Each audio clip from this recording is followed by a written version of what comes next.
అపరాధిని యేసయ్యా కృప చూపి బ్రోవుమయ్యా నిపమించక. ఈ దిన ప్రయాస అంతా మీ కృపను బట్టి ఆశీర్వాదకరంగా నడిపించారు.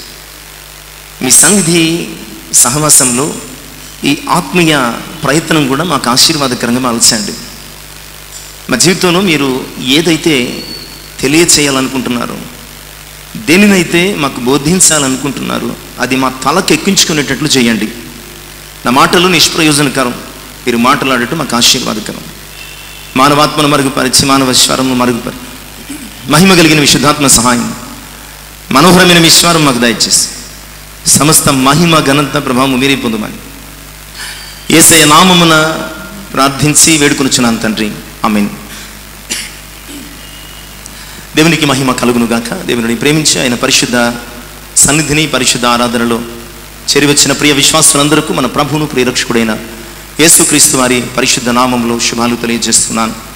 ప్రభునందు ప్రియులారా, ఈ మండల కాల శ్రమల ధ్యాన కోడికలు 2వ దినములోనికి నడిపించబడిన మనం ఈ దిన ధ్యానము కొరకు ఏర్పాటు చేయబడిన వాక్య భాగాలు ఈ రీతిగా చదువుకున్న ద్వితీయోపదేశ కాండము 33వ అధ్యాయము 13 నుంచి 16 వచనాలు, మత్తయి సువార్త 27వ అధ్యాయము 27 నుంచి 31 వచనాలు.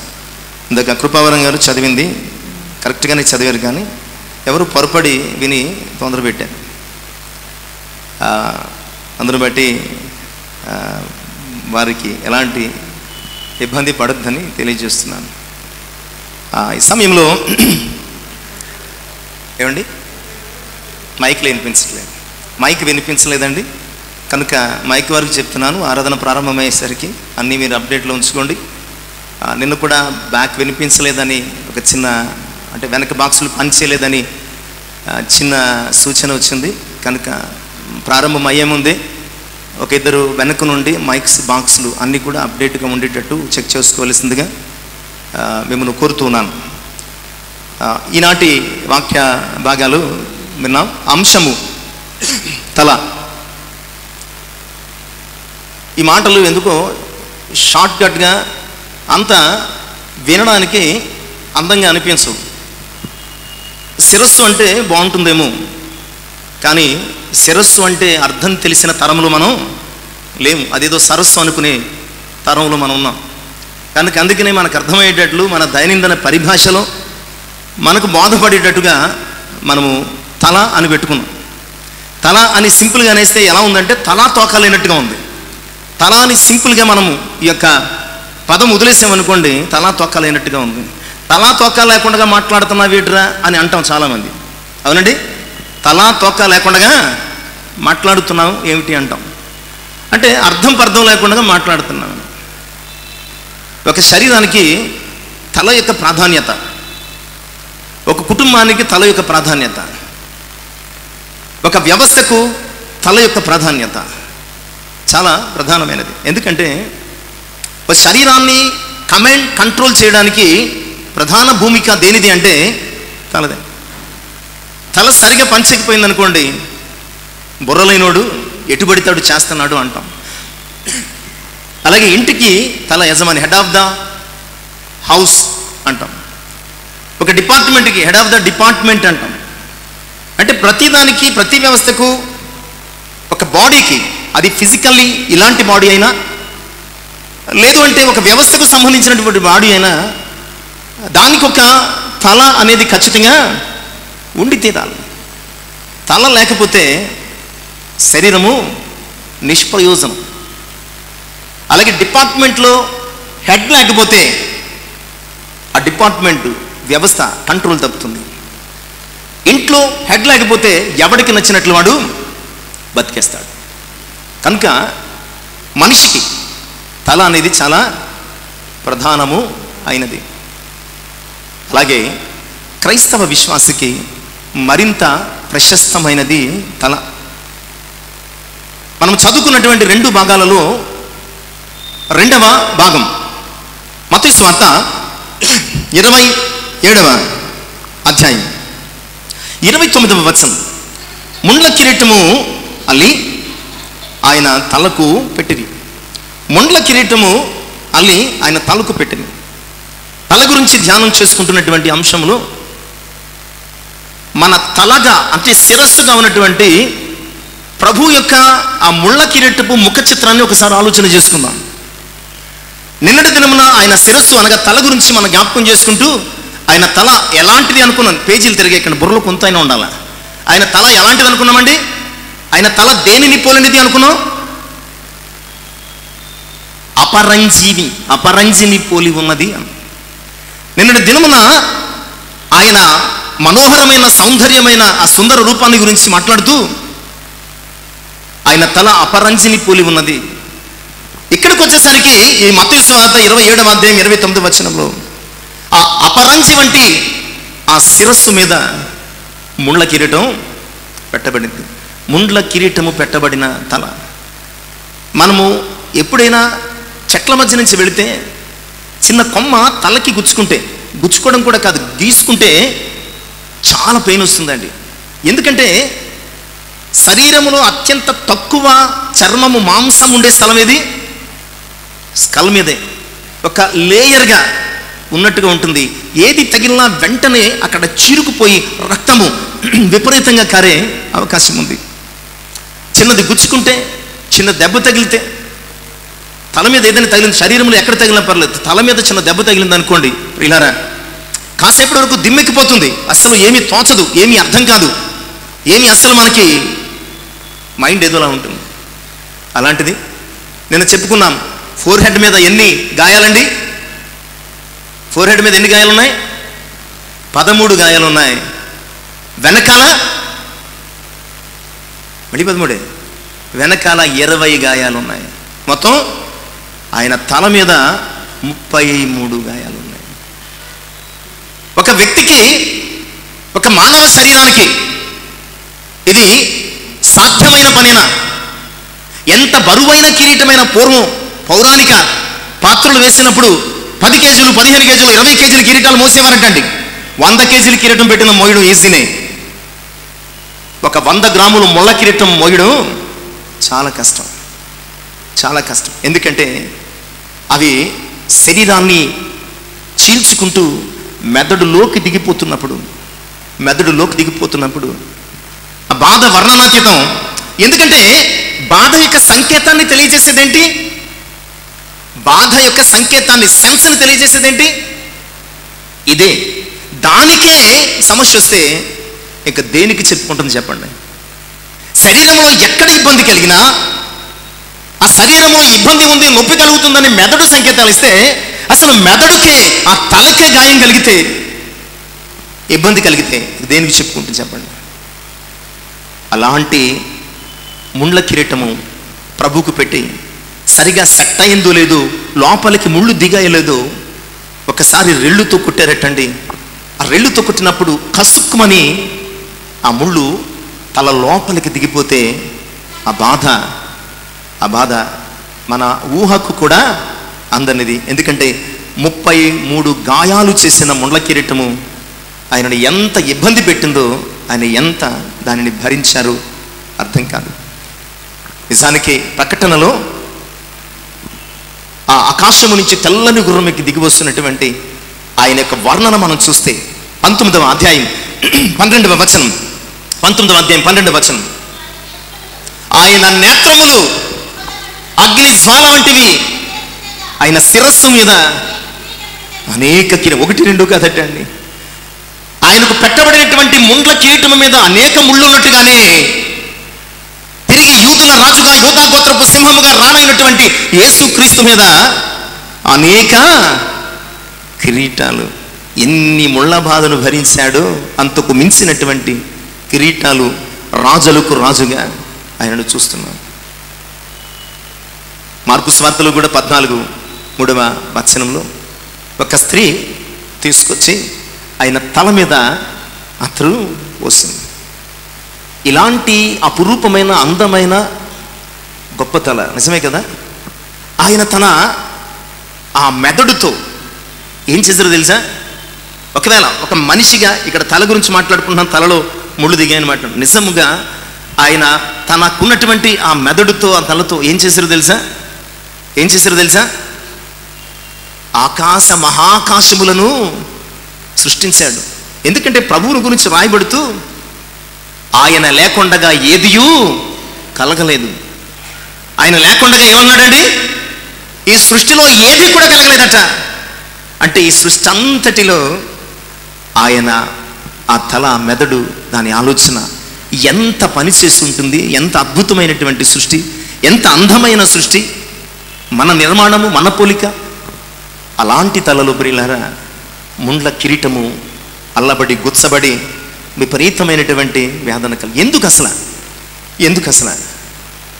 ఎందుకు ఆయన తల మీద ఈ ముండ్ల కిరీటం అని ఆలోచన చేస్తే యెజ్రా, అలాగే కీర్తనకారుడు దావీదు, అదే రీతిగా ప్రవక్త యెషయా కొన్ని విషయాలు చెప్తాడు. ఈ ముళ్ళ కిరీటం అల్లబడి ప్రభు మీద పెట్టబడ్డానికి మనం చెప్పుకున్న ఈ వ్యక్తులు లేదా భక్తులు కొన్ని విషయాలు చెప్తూ ఉంటారండి. అందులో యెజ్రా 9వ అధ్యాయం, నెహెమ్యాకు ముందు ఉండే గ్రంథం అండి. యెజ్రా 9వ అధ్యాయం 6వ వచనం. నా దేవా నా ముఖము నీ వైపు ఎత్తుకొనుటకు సిగ్గుపడి ఖిన్నుడనైనాను. మా దోషములు మా తలకు పైగా హెచ్చి ఉన్నవి. ఎందుకటండి? మన దోషములట మన తలలకు పైగా మించిపోయినట. అలాగే కీర్తనలు 38వ సంకీర్తన 4వ చరణంలో కూడా ఇంకొక చక్కని మాట. అసలు ఆయన తల మీద ముండ్ల కిరీటం ఎందుకు పెట్టబడింది? అక్కడ మించిపోయినట్టండి, ఇక్కడ తల మీద నుంచి పొర్లిపోతున్నాయటండి దోషాలు, ప్రవహించేస్తున్నాయటండి. మన దోషాలు ఏమవుతున్నాయి? మన తలకు మీదుగా ప్రవహించేస్తున్నాయి, నది ప్రవాహము వెళ్ళిపోయినట్టుగా. ప్రవక్త యెషయా అంటాడు మొదటి అధ్యాయంలో 5వ వచనములో, మొదటి అధ్యాయం నేను చదువుకున్నాం ఈ మాటలు.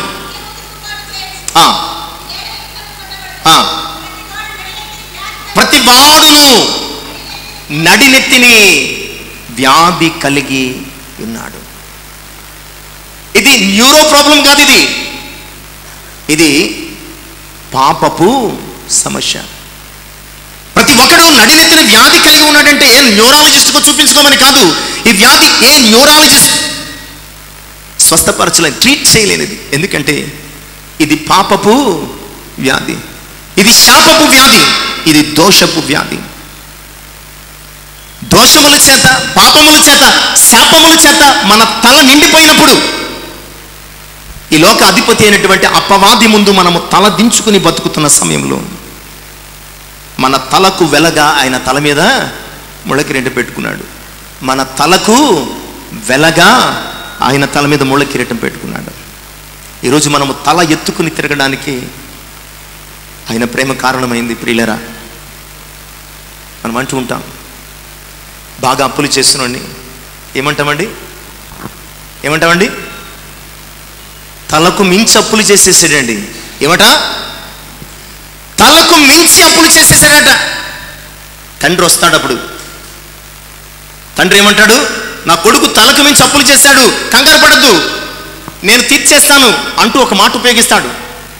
నా తల తాకట్టు పెట్టైనా మీ అప్పు తీర్చాను. వాడేమో తలకు మించి అప్పులు చేశాడా? ఈయన ప్రేమేమో తల తాకట్టు పెట్టి అప్పులు తీరుస్తానంటుంది. ఇది కదా యేసయ్య తల మీద ముళ్ళ కిరీటపు ఆనవాలు. ఒకడు తలకి మించి అప్పులు చేస్తే తండ్రి అన్నాడు, నా తల తాకట్టు పెట్టి అప్పులు తీరుస్తానని. మనము తలకు మించి తప్పులు చేస్తే మన తండ్రి అయిన ప్రభు అన్నాడు, ఆ తప్పులను కడిగి వేయడానికి నా తలలో రక్తాన్ని నీ కొరకు చిందిస్తాను, నా తలలో రక్తాన్ని నీ కొరకు చిందిస్తాను. ప్రియులారా, నీ తల తప్పులు చేయడానికి ఉపయోగిస్తే ఆయన తల నీ తప్పులు సరిదిద్దడానికి, ఆయన తల నీ తప్పులు సరిదిద్దడానికి ఆయన ఉపయోగించాడు. అందుకనే ప్రభు ఒక మాట మత్తయి సువార్త కొండ మీద ప్రసంగంలో 5వ అధ్యాయం 36వ వచనంలో మాట్లాడుతూ ఉంటాడండి. 5వ అధ్యాయం 36వ వచనంలో, నీ తల తోడని ఒట్టు పెట్టుకొనవద్దు, నీ తల యేసుక్రీస్తు రక్తము చేత విమోచించబడింది. నీ తల మీద దేనిని ఎవరిని ఎక్కించుకోవద్దు, కింద తొక్కేస్తారు. చాలాసార్లు నెత్తి మీద ఎక్కించుకుంటూ ఉంటాం. చాలాసార్లు మనం ఏం చేస్తామంటే నెత్తి మీద ఎక్కించుకుంటాం. నెత్తి మీద డ్యాన్స్ గడి కిందకి తొక్కేస్తారు. ఎక్కించుకున్నది నువ్వు, తొక్కేసిన తర్వాత బాధపడ్డింది అని. ఎక్కించుకున్నది పిల్లలు అంటూ ఉంటాం అప్పుడప్పుడు, అనవసరంగా నెత్తి మీద ఎక్కించుకున్నాను రా. ఎక్కేసిన తర్వాత వాడు పైన నాట్యం చేస్తూ ఉంటాడు. పిల్లరా, నీ తల తోడని ఒట్టు పెట్టుకోవద్దు. ఎందుకంటే నీ తల ఆయన మహిమకు ఉపయోగించు. నీ తల ఆయన మహిమ కొరకు ఉపయోగించు. అంతేకాదు ప్రియులారా, నెహెమ్యా గ్రంథము 1వ అధ్యాయం, క్షమించండి ఇద్దండి, కీర్తనల గ్రంథము 23వ అధ్యాయం 5వ చరణం. కీర్తనల గ్రంథము 23వ అధ్యాయం 5వ చరణములో ఇలాంటి తలనటండి, ఇలాంటి తలను ఆయన ఏం చేశాడు? తన శిరస్సు మీద ముండ్ల కిరీటం పెట్టుకుని ఆయన తాను శ్రవించినటువంటి రక్తం చేత మన తలను ఏం చేశాడంటే, నూనెతో నా తల అంటి ఉన్నావు. నీ తల అంటించుకుంటే దానితోనూ దీనితోనూ ఏం చేస్తామండి? దానికి దీనికి మన తల అంటించుకుంటాం. నీ తల దానికి దీనికి అంటించుకుంటే ఆయన రక్తము చేత నీ తలను విడిపించి నీ తలను దేనితో అభిషేకించాడండి అంటే, ఈరోజు ప్రతి క్రైస్తవుని తల ఏంటో తెలుసా? నూనె ఎట్టుకున్నారా అంటే నూనె ఎట్టుకోం. ప్రియులారా, ఈ నూనెను గురించి మాట్లాడటం లేదు దేవుడు. పరిశుద్ధాత్మనే, ఆయన పరిశుద్ధ రక్తము చేత విమోచించబడిన నీ తలల మీద ఆయన పరిశుద్ధాత్మను క్రొమ్మదించాడు. అందుకును నీ తలతోడని ఒట్టు పెట్టుకోవద్దు. నీ తలతోడని అస్సలు ఒట్టు పెట్టుకోవద్దు. ఈరోజు మనము తలను గురించి ధ్యానం చేస్తున్నాం. ఆయన తల మీద ముండ్ల కిరీటం ఎందుకు పెట్టబడింది? మన తలకు మించి తప్పులు చేయడం చేతనే. అలాంటి తప్పులు చేసిన తల కలిగిన వారం ఈరోజు తప్పులు ఏమీ చేయకుండా తన తలను ముండ్ల కిరీటం ధరించుకొని మనల్ని విడిపించినటువంటి యేసయ్య కృపలో మనం ఎలా ఉండాలో ఈరోజు ఆలోచన చేద్దాం. ఎందుకంటే ఎఫెసీ పత్రిక 4వ అధ్యాయం 16వ వచనంలో ఆయన అంటాడు, ఆయన అనగా క్రీస్తు మనకు శిరస్సు అయి ఉన్నాడు. నీ తల ఎవరట? నీ తల ఎవరు అంటే, ఇది యేసుక్రీస్తు ఫిజికల్గా ఆయన హెడ్ అని కాదు. నీ తల ఆయన అయి ఉన్నాడంటే ఆయన మాట చొప్పున నీ జీవితం అంతా, నీ శరీరం అంతా, నీ బ్రతుకంతా కొనసాగాల్సినటువంటి అవసరత ఉన్నది అని తెలియజేస్తున్నాడు. తల యొక్క విశేషత చాలా ప్రత్యేకమైనదండి. తల లేకుండా ఏది ఊహించని, తల లేకుండా అలాంటి తల కలిగినటువంటి నీవు నేను మనము ఎలాంటి తలను కలిగి ఉన్నాము, మన తలపైన ఏమున్నదో ఆలోచన చేసుకుని ఆశీర్వాదకరంగా ఈ యొక్క ధ్యానాన్ని ముగించుకునే ప్రయత్నం చేద్దాం. ఇంట్రడక్షన్ పూర్తయింది. మనము మిగతా భాగంలోనికి నడిపించబడుతాం. పరిశుద్ధ గ్రంథం. నీ తల ఎలా ఉంది? నీ తల ఎలా ఉంది? నీ తల ఎలా ఉందంటే తల్లేనోడు అడిగే ప్రశ్నలో ఉంటుంది. నీ తల ఎలా ఉందంటే తల్లేనోడు అడిగే ప్రశ్నలో ఎలా ఉంటుంది? తల్లాగే ఉంటుంది. నీ తల తల్లాగే ఉంటుంది. నేను వెంట్రుకల గురించి మాట్లాడటం రేపు ఉందా మాట. తలను గురించి, హెడ్ గురించి మాట్లాడుతున్నాను. ఈ శిరస్సు గురించి నేను మాట్లాడుతున్నాను. నీ తల ఎలాగుంది? ఎలాంటి తల కలిగి ఉండాలో పరిశుద్ధ గ్రంథం చాలా విషయాలు చెప్పింది. తలను గురించి చాలా విషయాలు చెప్పింది. అందులో ఒక 6-7 విషయాలు మనకి ఇవ్వబడిన సమయాన్ని బట్టి త్వరగా మనము ఆ ధ్యానంలోనికి నడిచిపోదాం. మొట్టమొదటి తల దేవుని కటాక్షము కలిగిన తల. మొట్టమొదటి తల పేరేంటండి? దేవుని కటాక్షము ఉన్నటువంటి లేదా కలిగినటువంటి తల అన్నమాట అండి. అంటే ఈ తల మీద ఏముంది? ఇప్పుడు చూస్తూ ఉంటామండి, మంచి కటింగ్లు వస్తున్నాయి, అద్భుతమైన కటింగ్లు. ఒకటి డిప్ప కటింగ్, చిన్నప్పుడు డిప్ప కటింగ్ అయితే ఏడ్ చేసేవాళ్ళు, ఇప్పుడు కావాలని ఎంచుకుంటున్నారు. చిన్నప్పుడు తీసుకెళ్ళిపోయి ఆ షాప్, బార్బర్ షాప్కి తీసుకెళ్ళిపోయి మొత్తం కొరిగించేసేవారు. ఏడుపు, ఒకటే ఏడుపు. ఒక్కరోజు నాన్నగారు లేకుండా వెళితే ఎంతో సంతోషంగా ఉంటుంది. ఎందుకంటే మనకు నచ్చినట్లు కటింగ్ వేయించుకోవాలి. వేయించుకొని వచ్చిన తర్వాత నాన్న వచ్చిన తర్వాత ఏం చేసేవాడు? ఒరే బుద్ధిలో ఇలాగేసుకుని మళ్ళీ తీసుకెళ్ళేసి. కానీ ఇప్పుడు కావాలని ఒకటి ఈ పక్కన కొరికేస్తున్నాడు, ఈ పక్కన ఉంచుతున్నాడు, ఒకటి ఈ పక్కన కొరికేస్తున్నాడు.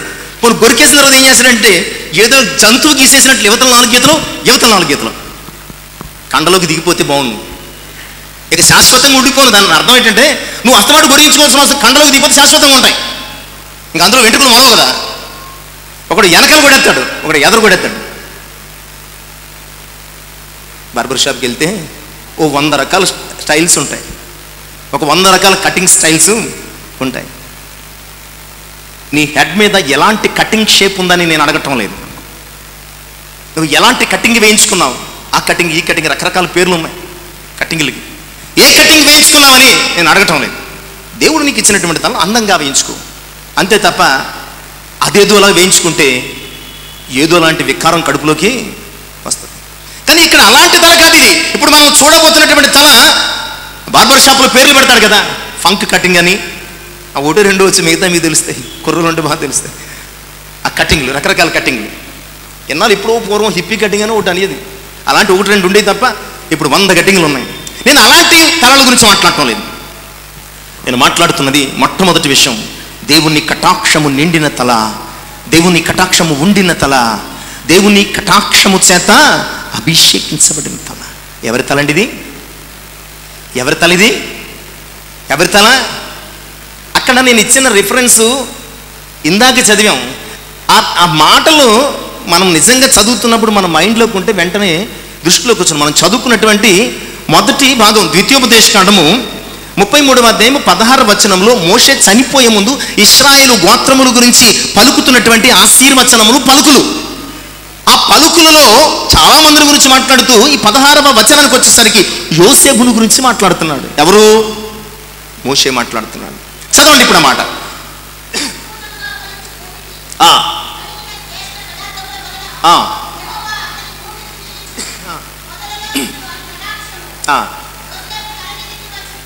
పొదలలో ఉన్నవాని ఎవరున్నారు? పొదల్లోని పొదల్లో ఎవరున్నారండి? మోషే ఎక్స్పీరియన్స్ని జ్ఞాపకం చేసుకుంటున్నాడు. మోషేకు పొదల్లో ఎవరు కనిపించారు అంటే ఇక్కడ మోషే ఏం చెప్తున్నాడు? దేవుని కటాక్షము యోసేపు మీద. పొదలలో దేవునిగా మోషేకు ఎవరు కనిపించారో, మోషేకు మొదటి దర్శనము ప్రత్యక్షత ఇచ్చి పిలుపునిచ్చి ఇశ్రాయేలు ప్రజల మీద నాయకునిగా ఎవరైతే నియమించి నడిపించారో ఆ పొదలలో నాకు ప్రత్యక్షమై నా దేవునిగా కనిపించినటువంటి ఆ దేవుని కటాక్షము ఎవరి మీద ఉంటుందట? యోసేపు మీద ఉంటుందట. మనము ప్రతి ఒక్కడి కటాక్షం కొరకు తలంచేస్తూ ఉంటాం. చేయటి ప్రార్థన, చేయటి ప్రార్థన, చేయటి ప్రార్థన. ఓ పిచ్చితనం ఇది. నీ తల మీద ఎవరి కటాక్షం ఉంది? నీ దేవుని కటాక్షం ఉంది. నీవు మనుషుల కటాక్షం కొరకు పరుగులు పెడుతున్నావు. మనుషుల కటాక్షము కొరకు నీ తల ఉంచితే సిగ్గుపడతావు సుమా. దేవుని కటాక్షము కొరకు నీ తలను ఉంచితే కనుక యోసేపు వలె నీవు. యోసేపు జీవితంలో ఎక్కడైనా కాంప్రమైజ్ అనే మాట చూసారా? దట్ మీన్స్ యోసేపు ఎక్కడా మనుషుల కటాక్షం కొరకు ఆశపడలేదు. అన్నల కాళ్ళు పట్టుకుంటే వారి కటాక్షం కొడితే యోసేపును గోతులో వేసేవారు కాదు. అన్నలు పట్టుకుని వారి ముందు తల వంచితే సాష్టాంగ పడితే యోసేపును ఇష్మాయేలీయులకు అమ్మి వేసేవారు కాదు. కానీ యోసేపు వారి కటాక్షము కోరలేదు, దేవుని కటాక్షము కొరకు ఎదురు చూశాడు. పోతీఫర్ ఇంట్లో ఆయన భార్యతో కాంప్రమైజ్ అయిపోతే, ఆయన భార్య ముందు తల వంచితే యోసేపు మీద నిందపడేది కాదు. ఆ శిక్ష అతడు భరించేవాడు. బట్ పోతీఫర్ భార్య కటాక్షం కొరకు యోసేపు కనిపెట్టలేదు, కానీ దేవుని కటాక్షం కొరకు ఎదురు చూచాడు. దేవుని కటాక్షం కొరకు ఎదురు చూచాడు. చివరికి నీకు అది ఇస్తాను ఇది ఇస్తాను కలభావం చెప్పంటే ఫరో కటాక్షం కొరకు కూడా తలంచలేదు. నా దేవుడు ఏది చెప్తే అది నీకు చెప్తానంతే. నువ్వు ఇచ్చే బహుమానాలు ఎవరికి కావాలి? చక్రవర్తి దేవుడు అని పిలువబడే ఫరో ముందు కూడా తల వంచలేదు. మరి యోసేపు మీద కాకుండా ఎక్కడ పడితే అక్కడ తలంచుతున్న నీ మీద నా మీద ఎందుకు ఉంటుంది ఆయన కటాక్షం? ఎక్కడ పడితే అక్కడ తలంచడమే, ఎక్కడ పడితే అక్కడ తలంచడమే. అందుకనే నీ తల సిగ్గుపడే స్థితికి దిగజారిపోతున్నాం మనం. అందుకనే మనము మన తల మీదకు సిగ్గు, అవమానము, నింద వస్తుందండి. బట్ ఇక్కడ యోసేపుని గురించి మోషే మాట్లాడుతున్నాడు. పొదలలో కనబడిన వాని యొక్క కటాక్షము అనగా దేవుని కటాక్షము యోసేపు మీదకి వస్తుంది. వచ్చిందా లేదా? అన్నలు ఇవ్వలేని ఆధిక్యత, ఫరో భార్య ఇవ్వలేనటువంటి ఆధిక్యత, ఫరో ఇవ్వలేని ఆధిక్యత దేవుడిచ్చాడు. ఒక బానిసగా పట్టబడినటువంటి, శిక్షించబడుతున్నటువంటి యోసేపును తీసుకెళ్లి ఫరో 2వ రథం మీద ఎక్కించాడు, సింహాసనం మీద కూర్చోబెట్టాడు. యోసేపు ఏం చెబితే అది ఆర్డర్. దట్ ఈస్ కాల్డ్ కటాక్షం, ద గ్రేస్ ఆఫ్ గాడ్.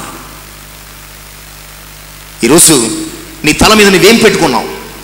దేవుడు నిన్ను కటాక్షించాలని, ఆయన కటాక్షము నీ మీద ఉంచాలని నేను ఇక్కడికి తీసుకొస్తే ఇప్పుడు కూడా నీ తల మీద ఎవరో ఎక్కి నాట్యం చేస్తున్నారు. ఎత్తనారా? ఒకసారి చూడండి, అంతర్దృష్టితో చూడండి. మీ తలల మీద ఎవరో ఎక్కి ఒక నాట్యం చేస్తున్నాడు.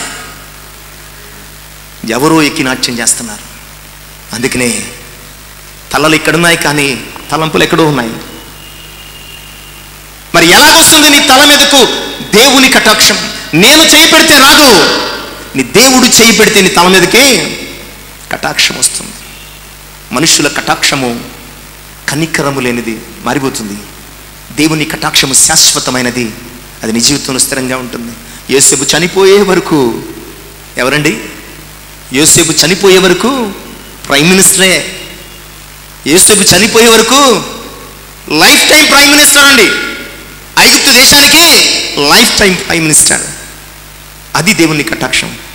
అలాంటి దేవుని కటాక్షము నీ తల మీదకి రావాలని దేవుని వాక్యం ద్వారా ఎప్పుడు వస్తుంది? అలాంటి కటాక్షం ఎప్పుడు వస్తుందంటే ఇప్పుడు చూద్దాం. నెహెమ్యా గ్రంథము 1వ అధ్యాయము 5వ వచనం. నెహెమ్యా గ్రంథం 1వ అధ్యాయము 5వ వచనం. త్వరగా సమయం అయిపోతుంది, ఇంకా 6 విషయాలు ఉన్నాయి. ఏం చేయాలంటే మనం ఒక చిన్నది, ఎప్పటికప్పుడు సంవత్సరం కొత్త బైబిల్ కొనేసుకోండి. పాత బైబిల్ ఎలాగంటే ముడుచుకుపోయి రాదు. ఏమండి? పాత బైబిల్ ఎలా అంటే ముడుచుకుపోయి అట్లు కట్టేసి రాదు. కొత్త బైబిల్ అనుకోండి టక్ టక్ టక్ అని వచ్చేస్తుంది. మీరు రిఫరెన్స్ తీయడానికి తంటాలు పడుతున్నారంటే జీవితకాలం బైబిల్ చదవకుండా ఒకే బైబిల్ వాడుతున్నట్లు లెక్క. అందుకు కొత్త బైబిల్ ప్రతి సంవత్సరం ఒక బైబిల్ చదివేసేసి పక్కన పెట్టండి, దాని మీద రిఫరెన్స్గా పనికి వస్తుంది. మళ్ళీ కొత్త బైబిల్ తీసుకోండి, దాని మీద రాసుకోండి, పక్కన పెట్టండి, రిఫరెన్స్గా పనికి వస్తుంది. జీవితకాలం ఒకే బైబిలా? నెహెమ్యా గ్రంథం 1వ అధ్యాయం 5వ వచనం. నెహెమ్యా గ్రంథం 1వ అధ్యాయం 5వ వచనం త్వరగా చదవండి. ఆకాశమందున్న దేవా యెహోవా,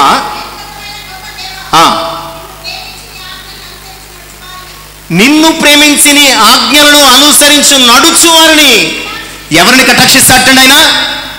ఆయనను ప్రేమించి యోసేపు వలె, ఆయన ఆజ్ఞలను అనుసరించి యోసేపు వలె ఎవరైతే నడుచుకుంటారో వారి మీదకి ఆయన కటాక్షము ప్రవాహము వలె వచ్చేస్తుంది. ఇక 2వ విషయం చూద్దామండి, చాలా సమయమైంది. ఇక 2వ విషయం, అపరంజి కిరీటము ఉంచబడిన తల. మొదటి తల ఏమిటండి? మొదటి తల కటాక్షం ఉన్న తల. 2వ తల అపరంజి కిరీటము ఉంచబడిన తల. 21వ సంకీర్తన 3వ చరణం. 21వ సంకీర్తన 3వ చరణం మనం పెళ్లి కొడుకు చేసినప్పుడు చదువుతాం.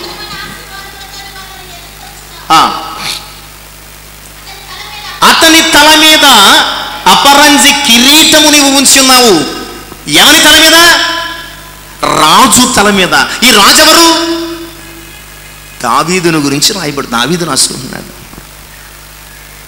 ఆయుష్నిమ్మని వరం అడుగగా సదాకాలము నిలిచి దీర్ఘాయుష్నిచ్చావు. అతని తల మీద అపరంజి కిరీటము. అపరంజి కిరీటము శ్రేష్టమైన, మేలిమికరమైన, మచ్చలేని, మస్తులేని, స్వచ్ఛమైనటువంటి 24 క్యారెట్ల కంటే ఎక్కువైనటువంటి ఆ బంగారపు కిరీటం. లిటరల్లీ ఇది నిజమే. లిటరల్లీ ఇది అక్షరార్థంగా ఇది నిజమే. ఒకప్పుడు దావీదు తల మీద ఏముండేది? ఏముండేది? తలపాగా ఉండేది. గొర్రెల కాపురులు తలపాగాలు ఎప్పుడైనా చూసారా? ఎలా ఉంటాయంటే మాచిపోయి భయంకరంగా ఉంటాయి. ఉతుకుతారు, ఎంత ఉతికినా ఎండకి ఎండి వానక తడిసి మట్టికి పట్టి ఏమవుతుంది? నల్లగా తయారవుద్ది. అయినా కూడా ఎలా దొరుకుతాడు, మళ్ళీ చూడతాడు, ఎలా కట్టేస్తాడు. అది ఎప్పటికీ అతని తలకి రక్షగా ఉంటుందండి.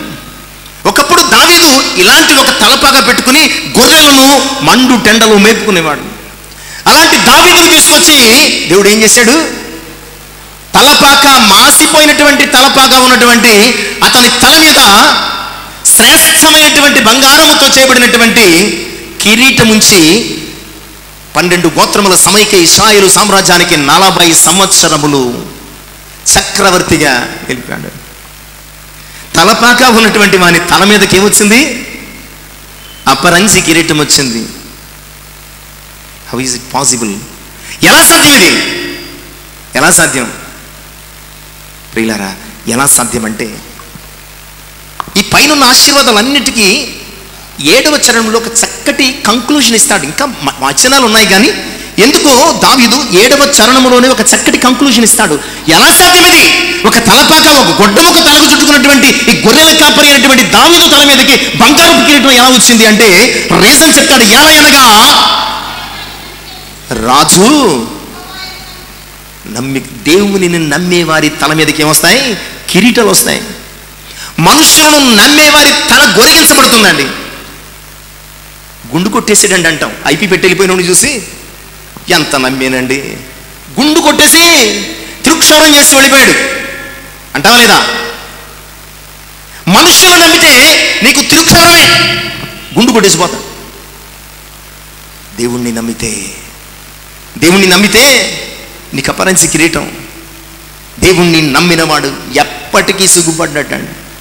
అతని తల మీదకి అపరంజి కిరీటం. దావీదు ఎవరిని నమ్మలేదు, తండ్రిని కానీ, అన్నలను కానీ, రాజును కానీ, చివరికి తనను తాను కూడా నమ్మకలేదు. అందుకని దావీదు సమూయేలు మొదటి గ్రంథము 17వ అధ్యాయంలో 45వ వచనములు చక్కని మాట. గొలియాతును చూచి అంటాడు, గొలియాతు వెటకారిస్తాడు, ఒక్కననుకున్న వీడు కర్రట్టుకుని వచ్చేస్తున్నావు అంటాడు. అప్పుడు దావీదు ఏమంటాడు తెలుసా? దావీదు, నీవు కత్తియు ఈటయు బల్లెమును ధరించుకుని నా మీదకి వస్తున్నావు. అయితే నీవు తిరస్కరించిన ఇశ్రాయేలీల సైన్యములకు అధిపతియగు యెహోవా పేరిట, that is called faith, belief in God. ఇది కదా దేవుని మీద నమ్మకం అంటే. ఎదట ఆయుధం పట్టుకుని శత్రువు ఉంటే నువ్వు బైబుల్ పట్టుకుని వెళ్ళడం అనమాట అండి.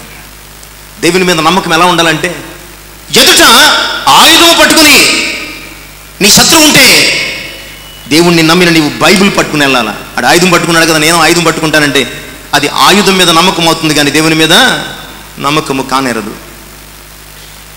ఇక్కడ కత్తి, ఆ బిల్లు లేదా బల్లెము, ఈట పట్టుకుని ఉంటే దావీదు కర్ర పట్టుకుని వెళ్ళిపోతున్నాడు. కుక్కననుకున్నావా అంటున్నాడు. లేదు, నేను జీవము గల సైన్యములకు అధిపతికి దేవుని పేరు నీ మీదకి వస్తుంది. దావీదు దేవుణ్ణి నమ్మాడు గనుక గొలియాతును ఓడించినది మొదలుకొని సింహాసనం అధిష్ఠించే వరకు దావీదు మీద దేవుడు అపరంజి కిరీటము ఉంచుతాడు. ఈరోజు నీవు దేవునిని నమ్మితే నీ మీద కూడా ఆయన అపరంజి కిరీటం ఉంచుతాడట. చిన్నప్పుడు సండే స్కూల్లో మా టీచర్స్ కథలు చెప్పేవారు, చిన్ని మోరల్ స్టోరీస్ చెప్పేవారు. మీరు బాగా బైబిల్ నేర్చుకోండి, స్వార్థ ప్రకటించండి, ఆత్మలు రక్షించండి. చిన్నప్పటి నుంచే కథ చెబుతూ చచ్చిపోయిన తర్వాత మనం పరలోక రాజ్యం వెళ్తాం కదా, అక్కడ ఒక్కొక్కరికి ఒక్కొక్క కిరీటం దేవుడు ఇస్తాడనమాట. ఇచ్చి నువ్వు స్వార్థ ప్రకటించి ఎన్ని ఆత్మలు రక్షిస్తావో ఆ కిరీటం మీద ఒక్కొక్క ఆత్మకు ఒక్కొక్క స్టార్ పెడతాడు దేవుడు. అంటే ఎక్కడికో ఊహల్లోకి వెళ్ళిపోయేవాడు. ప్రియులరా, నిజమే, నీవు ఆయన నమ్మితే కనుక, అనేకులను ఆయన వైపు తిప్పితే కనుక నీ శిరస్సు మీద, నీ తల మీద ఆయన అపరంజి కిరీటము ఉంచుతాడు. దావీదు ఎవ్వరిని నమ్మలేదు, తన దేవుణ్ణి తప్ప. ఇక 3వ తల చూద్దామండి, సమయం అవుతుంది. 3వ తల చూద్దాం. చూడండి, సామెతల గ్రంథము 10వ అధ్యాయం 6వ వచనం. సామెతల గ్రంథము 10వ అధ్యాయం 6వ వచనం. ఆశీర్వాదముంచబడిన తల. మొదటి తల ఏంటండి? దేవుని కటాక్షమున్న తల. రెండవ తల అపరంజి కిరీటము పెట్టబడిన తల. మూడవ తల ఆశీర్వాదముంచబడిన తల. మనము పాస్టర్ గారి దగ్గరికి, పెద్దల దగ్గరికి మన పిల్లల్ని తీసుకెళ్తా ఉంటాం. చెయ్యేసి ప్రార్థించండి. ఎప్పుడైనా దేవుడు చెయ్యాలనుకున్నావా? నీ బిడ్డల మీద దేవుడు చెయ్యాలనుకున్నావు నువ్వు? మనుషులు చెయ్యాలనుకున్నావు నువ్వు. ప్రియులారా, ఎందుకంటే ఆశీర్వదించండి. పెళ్లి కొడుకుని చేస్తే ఆశీర్వదించాలి. దేవుడు వచ్చినా రాకపోయినా మనుషులు రావాలా, ఆశీర్వదించాలి. చెయ్యటాలు ఆశీర్వదించాలి. ఆశీర్వాదానికి ఒక గుర్తుగా అక్షంతలో పువ్వులు ఏదోటి వేస్తాం, అయిపోయింది, ఆశీర్వాదం వచ్చినట్టే. ఎలా గుర్తించావు నువ్వు ఆశీర్వదించబడినట్టు? నువ్వు ఇంత చేసినట్టు ఏమవుతున్నాడు? రేపు పొద్దున కోర్టులో కనబడతారా ఇద్దరు? నీ చెయ్యి పెట్టి ఆశీర్వదిస్తే ఎక్కడ కనబడతాడు వీడు? నువ్వు చెయ్యి పెట్టి ఆశీర్వదించి పెళ్లి చేసినాడు ఎక్కడ కనిపించాడు? కోర్టులో కనిపించి, ఏమండి ఇలాగ వచ్చారంటే నచ్చలేదండి. ఎందుకోసం? విడాకుల కోసం వచ్చాను. పిల్లరా, ఎందుకంటే నువ్వు దేవుడు ఆశీర్వదించాలని కోరుకోవటం లేదు. నన్ను, నా కుటుంబాన్ని, నా బిడ్డలను, నా సంతానాన్ని నా దేవుడు ఆశీర్వదిస్తే వారు బాగుంటారు అనుకోవటం లేదు. ఎవడో రావాలి, ఎవడో ఆశీర్వదించాలి, ఎవడో చేయవేయాలి, ఎవడో అక్షంతలు వేయాలి, ఆశీర్వదించడం అంతే అది. కానీ ప్రియులారా, ఇది కాదు. నీ పిల్లల మీద దేవుని హస్తం ఉండాలి. నీ కుటుంబం మీద దేవుని దక్షిణాస్తం ఉండాలి. ఆయన హస్తము, ఆయన హస్త బలము చేత నువ్వు కాపాడబడుతూ ఉండాలి. అప్పుడు నువ్వు దీవించబడతావు. ఇక్కడ ఆశీర్వాదం ఎంత ధన్యత అండి! ఒక తల మీదకి ఆశీర్వాదాలు రావడం అంటే ఎంత ధన్యత! ఇక వ్యక్తికి తిరుగుతుందా? ఒక తల మీదకి దేవుని ఆశీర్వాదాలు రావడం అంటే అది మామూలు విషయం కాదండి. ఇక ఆ వ్యక్తికి జీవితంలో తిరుగు ఉండదు. ఎవరి మీదకి వస్తాయి ఆశీర్వాదాలు? ఎవరి మీదకి వస్తాయి? నా ముఖంకు చూస్తారేంటండి? ఆ బైబిల్లో కొంచెం తొంగు చూడండి. ఎవరి మీదకి వస్తాయి ఆశీర్వాదాలు అంటే నీతిమంతుని తల మీదకు. ఇది ఆశీర్వాదము ఉంచబడిన తల. ఎందుకంటే అతడు తన శరీరముతో నీతి కార్యాలు చేశాడు. అతను తన జీవితంలో నీతి కార్యాలు చేశాడు. అతను తన బ్రతుకును నీతిగా బ్రతికాడు. ఈ రోజుల్లో ఎవరు నీతిమంతులు? ఎందుకంటే ధర్మశాస్త్రం వల్ల ఎవరు నీతిమంతులు తీర్చబడ్డారు కదా. ఈ రోజుల్లో ఎవరు నీతిమంతులు తల మీదకి ఆశీర్వాదం వస్తుందంటే విశ్వాస మూలముగా మనము నీతిమంతులుగా తీర్చబడ్డాం కనుక మనము విశ్వాసులమై దేవుని సన్నిధిని మోకరిస్తాం. విశ్వాసులమై దేవుని సన్నిధిని మనము ప్రార్థిస్తే మన తల మీదకు, ఆ నీతిమంతుల తల మీదకు ఆశీర్వాదము కుమ్మరించబడుతుంది. నిజమే కదండి. యోబుని గురించి దేవుడు చెప్పిన సాక్ష్యం, యోబు నీతిమంతుడు. అంతేనండి. అతను ఎందుకు చెడుతనము లేదు, యథార్థవంతుడు, భక్తిపరుడు. యోబుని గురించి, యోబు ఎవరండి? నీతిమంతుడు. నీతిమంతుడికి ఎన్ని కష్టాలు వచ్చాయి మీరు ఆశీర్వాదం అంటున్నారు? 42:10లోకి వెళితే కష్టాలకు మించిన ఆశీర్వాదాలు, క్షేమస్థితి కలిగింది, రెట్టింపు ఆయన యోబునకు దయచేశాడు. నిజమే. ఈరోజు నీ తల దేవుని ఆశీర్వాదములతో నింపబడిన తలగా ఉందా? అలా ఉండాలంటే నీవు దేవుని ఎదుట విశ్వాసమూలమైనటువంటి నీతిని కలిగి జీవించాలి అన్న సంగతిని తెలియజేస్తున్నాను. ఇక 4వ రకపు తల.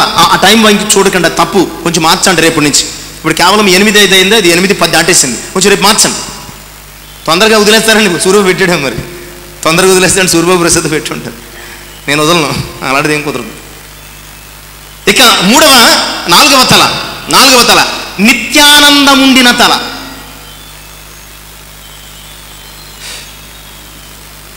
నాలుగో తల ఏ తలండి? నిత్యానందముండిన తల. మీ తల మీద ఎప్పుడైనా ఆనందం ఉందా? ఎప్పుడు చూసినా దరిద్రమే, ఎప్పుడు చూసినా శనే, ఎప్పుడు చూసినా ఏడుపు కొట్టు తలనే, ఏడుపు కొట్టు మకాలే. దానికి తగ్గట్టు అప్పుడప్పుడు నూనె ఎట్టేస్తూ ఉంటాయి, ఇంక జిడ్డు గారుతూ ఈసురుమంటూ. కానీ ఇక్కడ తల నిత్యానందమున్న తల, ఎవర్ లాస్టింగ్ జాయ్, నిత్యానందమున్న తల. యెషయా 35:9. యెషయా 35:9 త్వరగా చదువుదాం. 35:9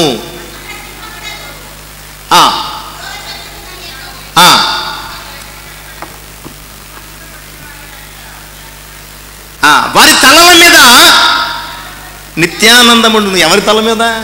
తల మీద ఆనందం అంటే ఎంత? ఎప్పుడు చూసినా మన తల మీద ఏముంది? టెన్షన్. ఎప్పుడు చూసినా మన తల మీద ఏముంది? ప్రెషర్. ఎప్పుడు చూసినా మన తలలో ఏముంది? ఫ్రస్ట్రేషన్. ఎప్పుడు చూసినా మన తలలో ఏముంది? ఇరిటేషన్. ఇవి తప్ప ఇంకేమైనా ఉన్నాయా మన తల మీద? ఎందుకంటే ప్రజెంట్ నీ సిచ్యువేషన్స్ అలాంటి, నీ ఉద్యోగాలు, నీ పరిస్థితులు, నీ బాడీస్ అన్నీ కూడా నీ తల మీద, నీ తలను ఫ్రస్ట్రేషన్తో నింపేస్తున్నాయి, ఇరిటేషన్తో నింపేస్తున్నాయి. రకరకాల టెన్షన్స్, ప్రెషర్స్. ప్రతి ఒక్కళ్ళ తల ఎలా ఉందండి? ఇప్పుడు ఇలాగే ఉంది. ఇలాంటి తల మీదకి ఆయన అంటున్నాడు, వారి తలల మీదకు నిత్యానందము తీసుకొస్తాను, వారి తల మీద నిత్యానందం ఉండును. మన తలను నిత్యానందం, మన తలలో నిత్యానందం ఉందంటే మన బాడీ అంతా కూడా ఏమవుద్దండి? ఇక్కడ విచారం ఉందంటే మన బాడీ అంతా నిరసించిపోద్ది. ఇక్కడ సంతోషం ఉంటే నీ బాడీ ముసలిదైపోయినా సరే ఎగిరి గంతులు వేస్తావు. అది దీని పవర్ అనమాట అండి. ఇది కంట్రోలర్ అనమాట అండి. నీ బాడీని కంట్రోల్ చేసేస్తుంది. ఇది సంతోషంగా ఉంటే బాడీ అంతా యాక్టివ్గా ఉంటుంది. ఇది విచారంగా ఉంటే బాడీ అంతా కూడా ఏమైపోతుందండి? కొంచెం చిగిపోతుంది, కదలలేము, ఏం చేయలేవు, ఏం బాగోదు పిల్లరా. కానీ ఇక్కడ దేవుడు అంటున్నాడు, వారి తలల మీదకు నిత్యానందము తీసుకొస్తాను. వారి తలల మీద నీకు ఈ నిత్యానందం కావాలా? ఈ నిత్యానందం నీ తల మీదకు రావాలి, నాకు ఆ నిత్యానందం కావాలి అనుకుంటున్నావా? నీ తల మీద నిత్యానందం ఉండాలంటే ఏం చేయాలి? ఆయన నిన్ను విమోచించి ఉండాలి. అంటే నీవు దేవుని చేత విమోచించబడిన వ్యక్తిగా ఉండాలి. ఇంకా పాపములు ఉంటూ బ్రతికేవాడు అయితే నీ మీదకి నిత్యానందం కాదు. ఇంకా నీవి లోక సంబంధమైనటువంటి జీవితం ఉంటే ఆయన రక్తము చేత, ఆయన కృప చేత, ఆయన ప్రేమ చేత, ఆయన ప్రణాళిక చేత, ఆయన వాక్యము చేత నీవు విమోచించబడకుండగా ఆ గెరాసేనీయుల దేశములో సేనాను దయ్యములు పట్టి పీడిస్తున్న వ్యక్తిలాగా బంధించబడి ఉంటే కనుక దేని చేతనైనా నీ తల మీదకి నిత్యానందం రాదు. ఒంటి మీదే బట్టలు ఉండవు అసలు. మరి ఎప్పుడు అంటే నువ్వు ఎప్పుడు యేసయ్య చేత విమోచించబడతావు, నీ కొరకు తన తల మీద ముండ్ల కిరీటము పెట్టుకుని నీ కొరకు రక్తము కార్చి గాయపరచబడినటువంటి ఆయన ప్రేమలో నువ్వెప్పుడు విమోచించబడతావు ప్రియ విశ్వాసి? అప్పుడు నీ తల మీదకి నిత్యానందం వస్తుంది. అప్పుడు నీ తల మీదకి, అందుకే 126వ సంకీర్తన 1 నుంచి 6 చరణాల్లో కూడా చక్కని మాటలు చెప్తూ ఉంటాడండి. 126వ సంకీర్తన 1 నుంచి 6 చరణాలు మనం చూద్దాం త్వరగా. సీయోనుకు తిరిగి వచ్చిన వారిని యెహోవా చెరల నుండి రప్పించినప్పుడు మనము కల కనని వారి వలె ఉంటిమి. మన నోటి నిండా నవ్వు ఉండెను, మన నాలుక ఆనందగానముతో నిండి ఉండెను. అప్పుడు యెహోవా వీరి కొరకు గొప్ప కార్యములు చేసినని వీరిని చూచి అన్యజనులు చెప్పుకుందరు. అవును, యెహోవా మన కొరకు గొప్ప కార్యములు చేశాను, మన సంతోషభరితులమైతే.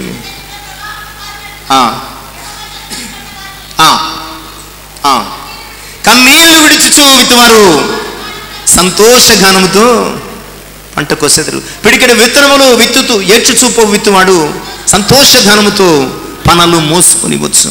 నిజమే, నువ్వు దేవుని చేత విమోచించబడిన వ్యక్తివైతే నీ జీవితంలో ఇప్పటి వరకు ఉన్న దుఃఖము, వేదన, కష్టము, కన్నీళ్లు కొట్టుకుపోయి ఆయన అనుగ్రహించిన విమోచనను బట్టి మనం ఆనందించగలుగుతాం.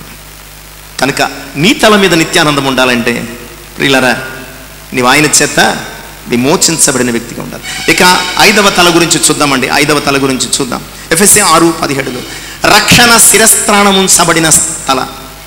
రక్షణ అనే శిరస్త్రాణముంచబడిన తల. 6:17 అండి. ఎఫెసీ 6:17 మనం ఏం ధరించుకోవాలంట?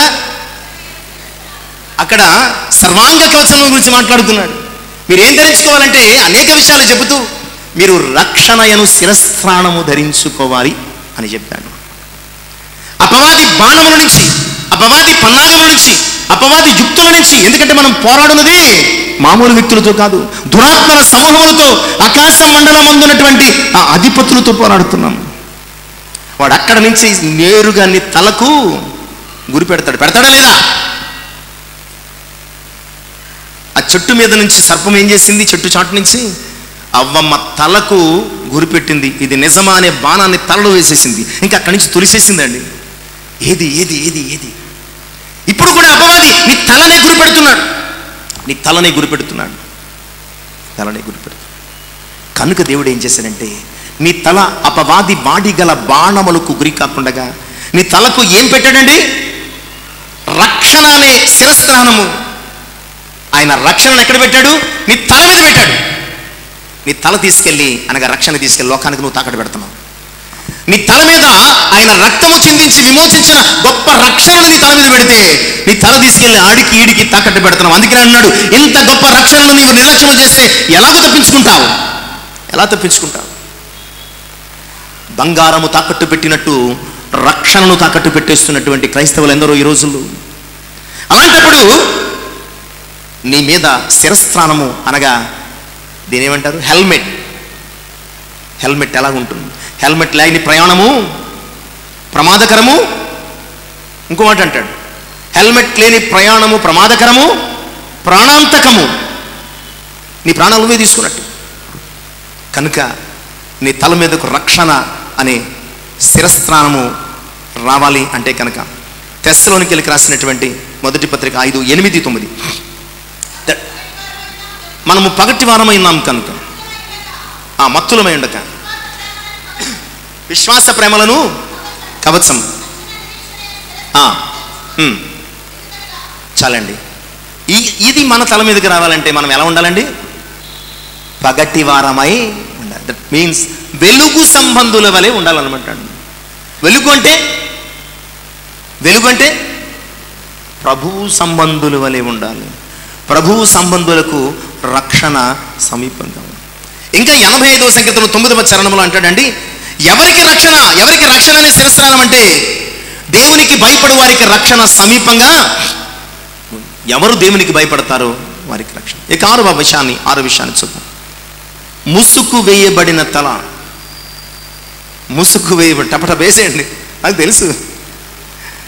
ఎవరు వేసారో ఎవరు వేయలేదో నేను చూడలేదు అనుకుంటున్నారా? ప్రతి ఒక్కళ్ళని చూస్తాను నేను. ముసుగు వేయబడిన తల. కొరింథీ మొదటి పత్రిక 11వ అధ్యాయం 5-6 వచనాలు. ఏ స్త్రీ తన తల మీద, నేను చెప్పడం లేదు, పరిశుద్ధాత్ముడు మాట్లాడుతున్నాడు, ఏ స్త్రీ తన తల మీద ఇప్పుడైనా సరిదిద్దుకుని వేసుకున్నవారు ధన్యులండి. ఎందుకంటే మనం బలహీనమని దేవునికి తెలుసు కదండి. కానీ ఆయన చెప్పినప్పుడు వెంటనే మనము సరి చేసుకున్నాం అనుకోండి, ఆయన కటాక్షం, ఇందాక చెప్పాం కదా యోసేపు మీద, ఆయన కటాక్షము మన మీద ఉంటుంది. చదవండి ఇప్పుడు. ఏ స్త్రీ తల మీద ముసుగు వేసుకొనక ప్రార్థన చేయనో లేక ప్రవచించునో ఆ స్త్రీ తన తలను ఎలా అనగా చాలా. ఇక తర్వాత వచనం కూడా చదివేసేయండి, కంప్లీట్గా మనం చూద్దాం. స్త్రీ ముసుగు వేసుకొనని ఎడల అంటే క్రాఫ్ట్ చేసుకోవాలన్నమాట. చదవండి.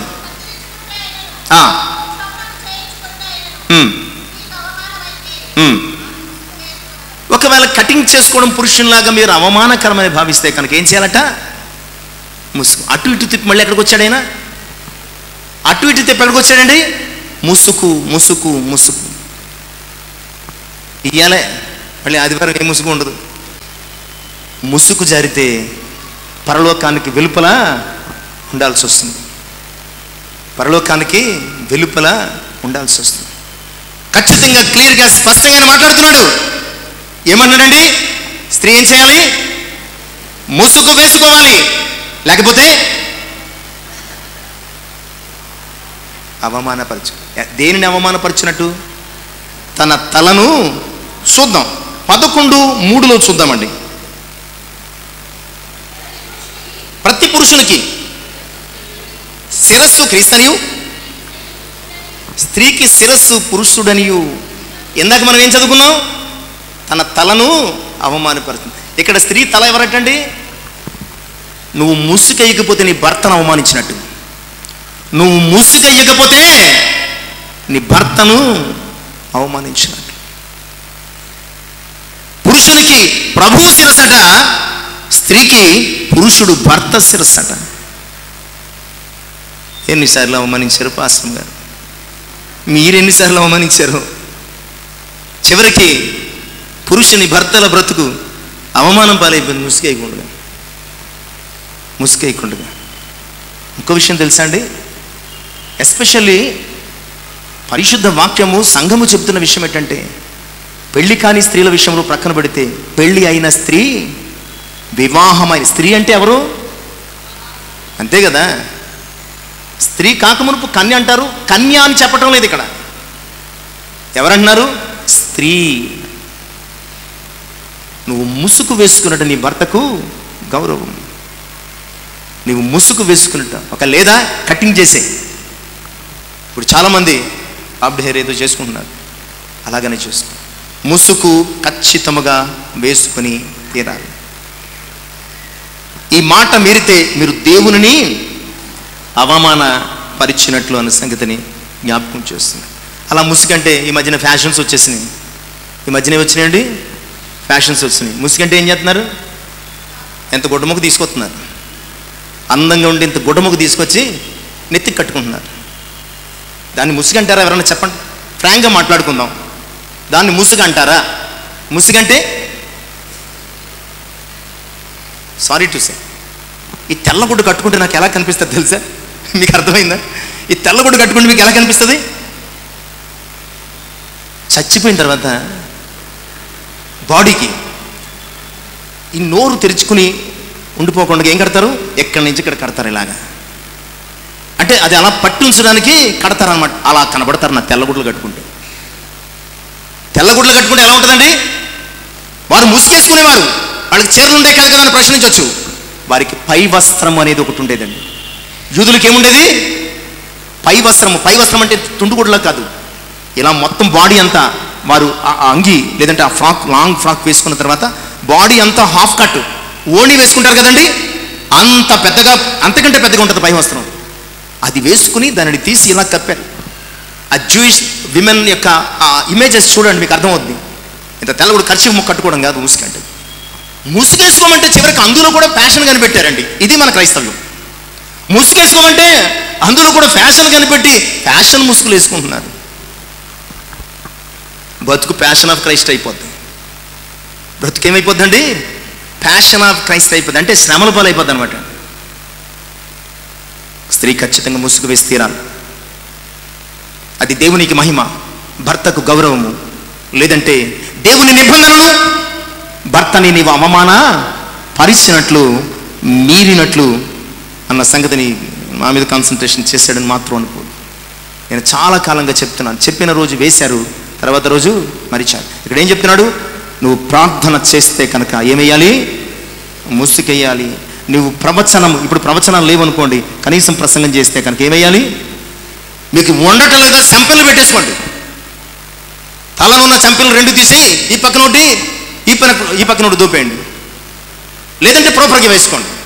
ప్రార్థన చేస్తున్నారా? ముసుగేసి ప్రార్థన చేయి. ప్రసంగం చేస్తున్నారా? ముసుగేసి ప్రార్థన చేయి, ప్రసంగం చేయి. పాట పడుతున్నావా? ముసుగేసి. దేవుని సన్నిధిలో నీవు ముసుగుతో కనబడాలి, ముసుగుతో కనబడాలి.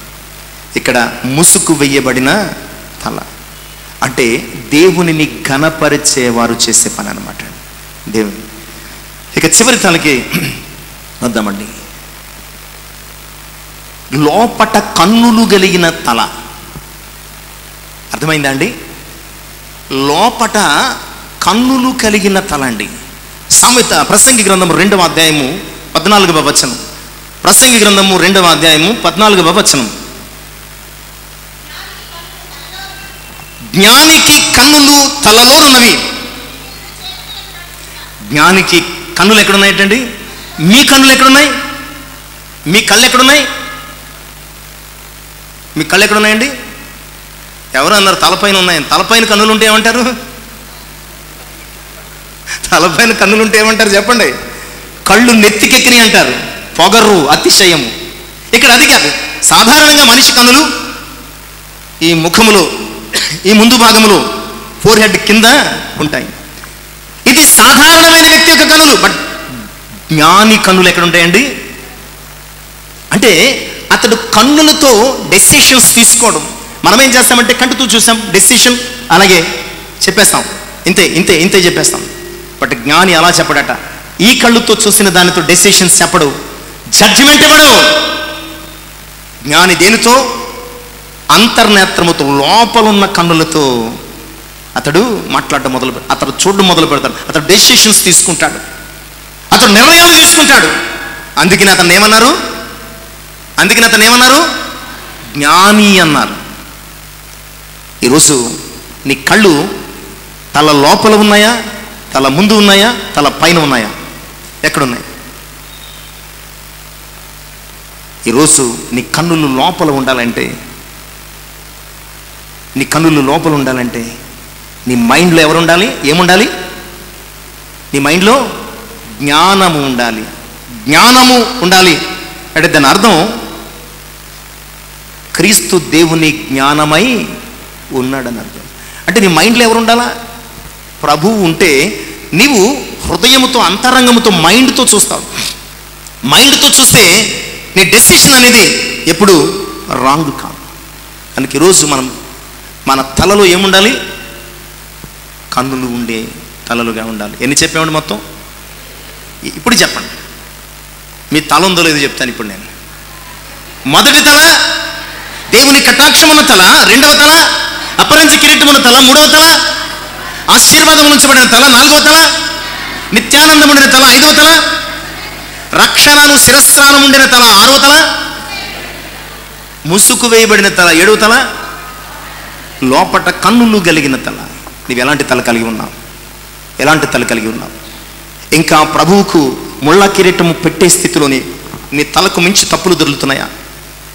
ఇంకా ప్రభువును శ్రమ పెట్టే స్థితిలో, బాధ పెట్టే స్థితిలో, వేదన పెట్టే స్థితిలో, ఆయాసపరిచే స్థితిలో నీ తలకు మించి తప్పుల అప్పుల చేత నీవు నిండా మునిగిపోయావా? ఎలాంటి తల కలిగి ఉన్నావు ఆలోచించు. యేసేపు తల మీద అపరంజి కిరీటం, యేసేపు తల మీద దేవుని కటాక్షము కలిగినటువంటి స్థితి. దావీదు తల మీద అపరంజి కిరీటం, విమోచించబడిన వారి మీద నిత్యానందం ఉండి, ఇలా 7 రకాలైన తలలు చూసి నీ తల ఎలాంటి తల? ఇంకా పాపపు ఆలోచనలతో నిండిన, దోషములతో బరువెక్కిపోయిన, అపరాధములు పొంగి పొర్లుతున్న తలగా ఉన్నావా? లేదా ప్రభువుకు సంతోషం, ఆనందము కలుగజేసే ఆయన మహిమ నిలిచే తలగా ఉన్నావా? ఆలోచన చేయి. అలాంటి తలగా ఉండాలంటే నీ శరీరానికి క్రీస్తు తల కావాలి. అలాంటి తలగా ఉండాలంటే నీ శరీరానికి ఏం కావాలండి? క్రీస్తే తల కావాలి. అప్పుడు నీవు దేవునికి మహిమకరంగా, అనేకులకు మాదిరికరంగా ఉంటావన్న సంగతిని తెలియజేస్తున్నాను. నీవు క్రీస్తు తలగా ఉంటే కనుక పానదాయకుల అధిపతిలాగా నీ తల ఎత్తబడి తిరిగి నీకు చెందాల్సినటువంటి కృపా దేవుడు ఇస్తాడు. లేదు, నీవు ప్రభు ఎదుట తల దించుకునే వ్యక్తిలాగా ఉన్నావంటే పక్షకారుల అధిపతి తల తీసేసినట్లుగా నీ తల కూడా తీసేయబడు. ఆలోచించు. బుర్ర కలిగిన వ్యక్తిగా, తల కలిగిన వ్యక్తిగా ఆలోచించి నీవు దేవుని కొరకు జీవించు. అప్పుడు నేనేం చేస్తాడో తెలుసా? ఆయన నిన్ను తలగా ఉంచుతాడు, తోకగా ఉంచు. ఆయన నిన్ను తలగా ఉంచుతాడు, తోకగా ఉంచు. అలాంటి కృప పరిశుద్ధాత్మ దయచేయగా ఈ వాక్యం మన హృదయంలో ఫలింపచేసి మనల్ని బలపరచును గాక. ఆమేన్. తల ఉంచిన ప్రార్థన చేస్తున్న పరిశుద్ధుడా, మీ వాక్యము సంపూర్ణ స్వచ్ఛత గలది. అది మీ సేవకునికి ప్రియమైనది. ఇంతవరకు మాతో మాట్లాడారు. నిజమేనా? ఆయన తల మా కొరకు మీ తలలో ముండ్ల కిరీటము. ఎందుకంటే మా తలకు పైగా మా తప్పులు ఆపులు అయా, వాటిని విమోచించినటువంటి మీ కృపలో మేము నేర్చుకున్న ఈ 7 రకాలైన తలల అనుభవాన్ని కలిగి ఉన్నామా? ఇంకా మా తలను పాపపు బానిసత్వానికి అప్పగించుకుంటూ ముందుకు వెళుతున్నాను. వాక్యము ఫలింపచేసి మీ ఎదుట తలనెత్తుకునే వారంగా ఉండటకు కృప దయచేయండి. యేసు నామమున ప్రార్థించి వేడుకొనుచున్నాను తండ్రి. ఆమేన్. దేవునికి మహిమ కలుగును గాక.